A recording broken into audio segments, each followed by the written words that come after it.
Should an F2P pull the Seele Lycone? Short answer, probably not. Long answer, this entire video.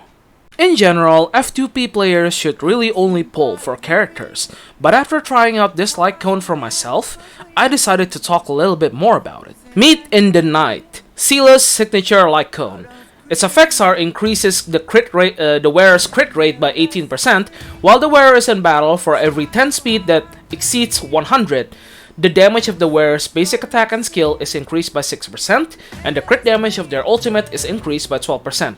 This effect can stack up to 6 times, so you need to reach 160 speed in order to reach the full 6 stack, which in my opinion is a very powerful effect. If you compare it to the free 5-star The Hunt Lycone, you can see that the Seele Lycone is much better in the sense that it gives a huge damage buff.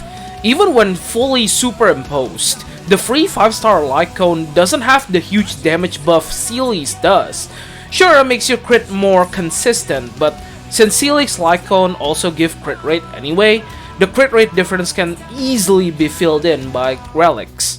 The Lycone can be used by most The Hunt characters, but it can be used the most reliably by Seele, being her speed buff is 25% with a 100% uptime. Except if there's an enemy that can remove buffs sometime in the future.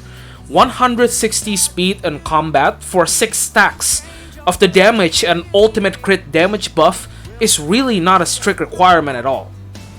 A speed boost with a few speed substats here and there can easily put your speed in a 160 ballpark, and it's even easier for Seele because she doesn't need speed shoes at all, just the speed substats and her huge speed buff on her skill, which is always up. And 6 stacks results in a total of 36% damage boost in basic attack and skill damage and 72% crit damage boost on their ultimate, turning them into tactical nukes. Its effects might not be super apparent in the early game, but later in the game, when you have fully built characters with good crit and crit damage, you're gonna be seeing huge numbers with this Lycone. So should you, as an F2P, pull for this Lycone? Well, generally no, but you may want to consider pulling for this Lycone if you satisfy one of these following conditions. Number 1. You got lucky and obtained Seele early at low pity. Number 2. You decided that you are good on characters and would like to min-max the one that you currently have, preferably Seele. Thankfully, compared to the weapon banner in Genshin, which has a 75% chance to obtain one of 2 weapons, usually one being the banner character's signature weapon and the other being about 5% more useful than your Asair.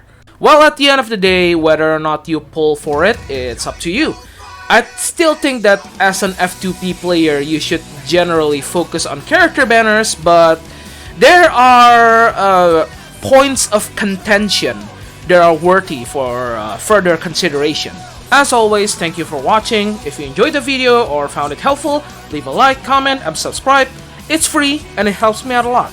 I'll see you next time. Bye-bye.